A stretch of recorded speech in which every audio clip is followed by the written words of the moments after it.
Mirëdita.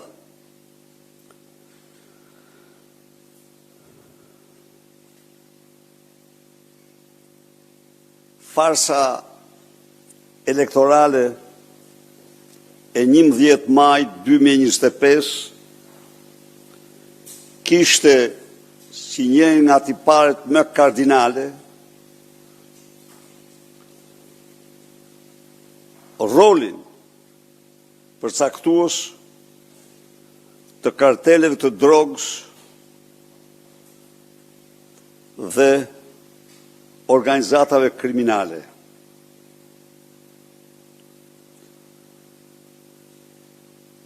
Është bërë i njohur, i famshëm, përfaqësuesi i kartelit Troplini, kartelit më të madh të kokainës në Europë pas postimit nga vendet të tjera dhe zotrimit nga ky kartel i portit të Durrësit. Përfaqësuesi i këtij karteli dhe Edi Rams,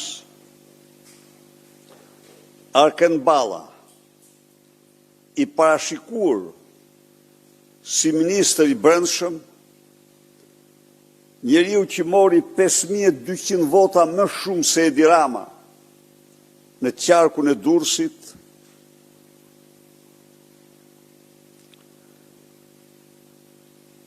është i lidhur shpirt dhe xhep me këtë kartel. Nga leximi i dokumentave të tij, Arken Balla, i cili pas largimit të një deputeti të Partisë Socialiste u fut në parlament, ka deklaruar veten të punësuar vetëm në Universitetin e Durrësit.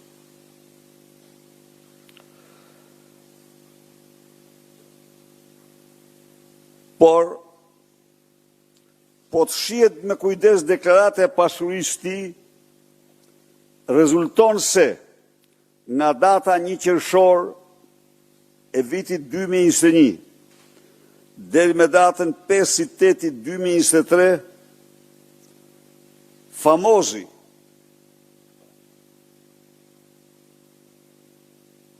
Arken Balla ka qenë i punësuar në kompaninë Nisatel. Kompania Nisatel është një ndër ortakët themelues. Kompania Nisatel, një ndër ortakët themelues ka Sidrit Danaj, i cili sot zotron 100% të aksioneve. Kjo është një kompani që ofron shërbime interneti, telekomunikacioni, televizioni. Për periudhën 2015-2025, kjo kompani ka përfituar nga institucionet shtetërore 900.000 euro pagesa. Nisatel është një kompani që është adresën primare ku ushton aktivitetin e ka në Vlorë, dhe kjo pas korruptimeve është gjetur se si Arken Balla u përzgjodh nga kjo kompani për të punësuar pranë saj. Pra, Arkendi, me 5200 vota më shumë se Edi Rama, në këto zgjedhje krahasuar me 2021-shin, ishte i punësuari i Nisatelit. Prej majt të vitit 2018, ortak i vetëm i Nisatel është shtetasi Sidrit Danaj, një personazh i denoncuar në mënyrë të përsëritur nga Partia Demokratike për kryerje veprash penale, në kohë kur ai u emërua kryetar qarku në Vlorë nga Edi Rama. Sadriti është vllau i Nexhmedinit dhe Vexhi Danaj. Nexhmedin Danaj, pas një jetimi 5 vjeçar të antimafjes italiane, është akuzuar për trafik ndërkombëtar droge në bashkëpunim me shtetasin Elvis Doçi, apo Visi i Pojës. Pra, Danajt janë pjesë kryesore e kartelit Troplini.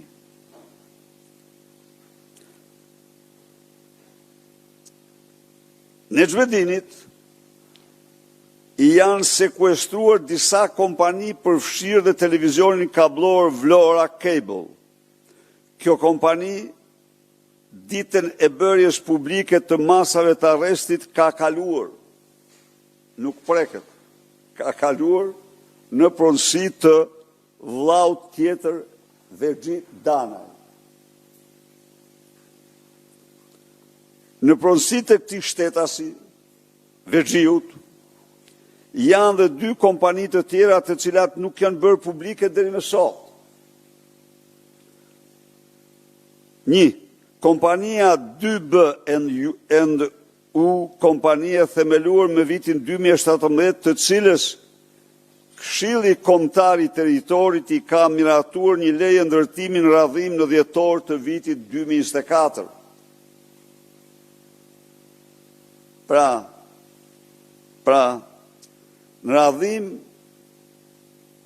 lante parat e krimit karteli Troplini.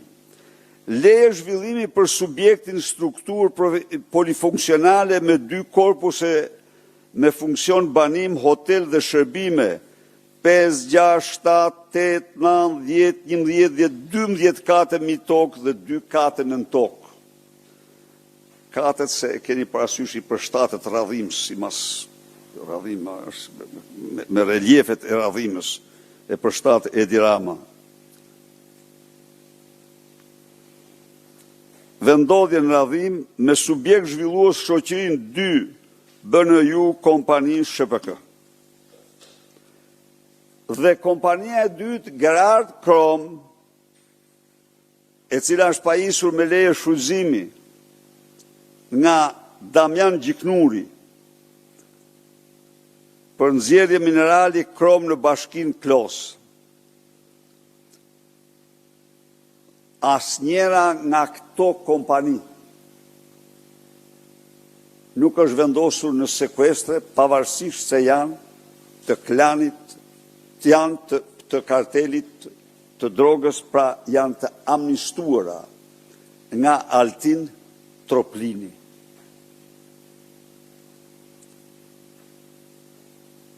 I punësuari Altin Troplini, i punësuari Arkend Balla në këto kompani, si që shifni,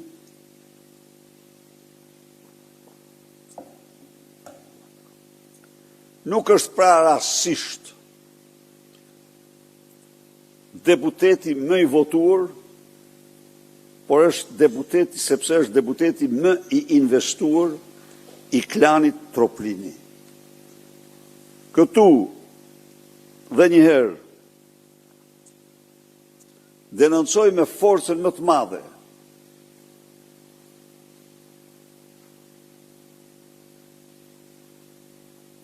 kartelet e drogës dhe implikimet e tyre në ndrejtimin e Edi Ramës në zgjedhjet në farsën elektorale të 11 majit.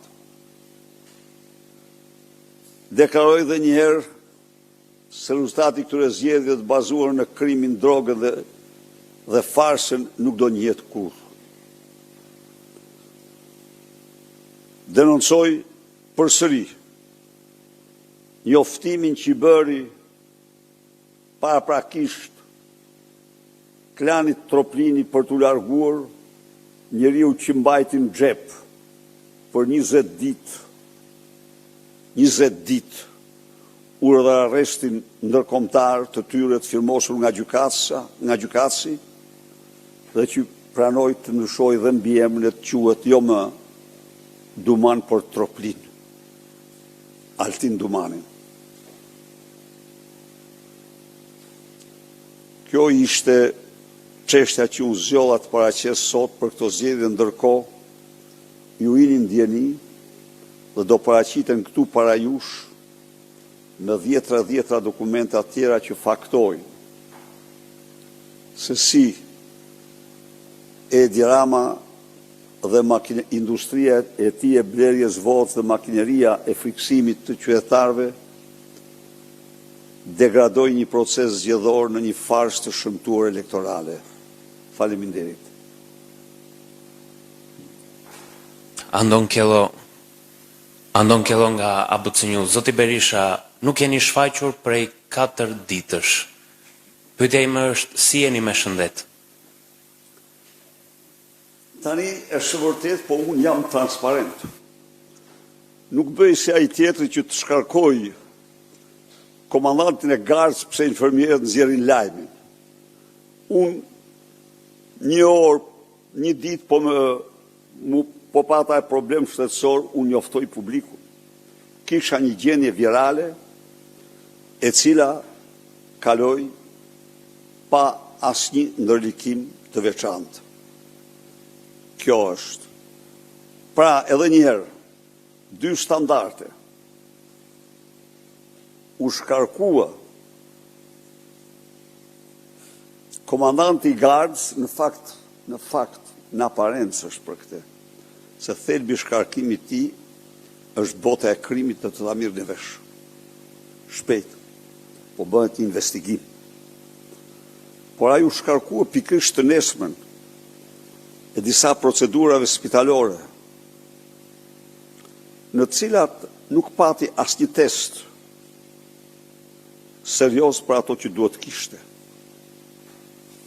Pyetja e dytë, gjatë kësaj kohe, a e keni ndjekur procesin e rinumërimit të votave në Pallatin e Sportit Farie Hoti? Janë hapur kutit e Elbasanit, tani të Tiranës, por për qarkun e Tiranës rezulton se deri tani ka vetëm disa diferencat vogla në shifra dhe vetë antari propozuar nga Partia Demokratike në KAS ka theksuar se kemi të bëjmë deri tani me gabime njerëzore. Çështja e numërimit të votave është kërkesë e kandidatëve e mbështetur nga Partia Demokratike për transparencë. Më duket se të paktën kjo është e 5-ta herë që para jush sqaroj. Nuk është një kërkesë primare e Partisë Demokratike. Jo. Jo dhe jo. Ta ketë të qartë çdo njeri. Kërkesa e Partisë Demokratike ka të bëj me legjimitetin e zgjedhjeve. Dhe unë mund të them se 3 janë.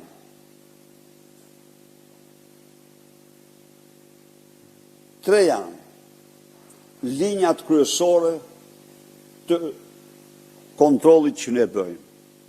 Së pari, kamerat, të cilat kanë zbuluar në mënyrë të përsëritur trenin bulgar, kanë zbuluar aktet më të shëmtuara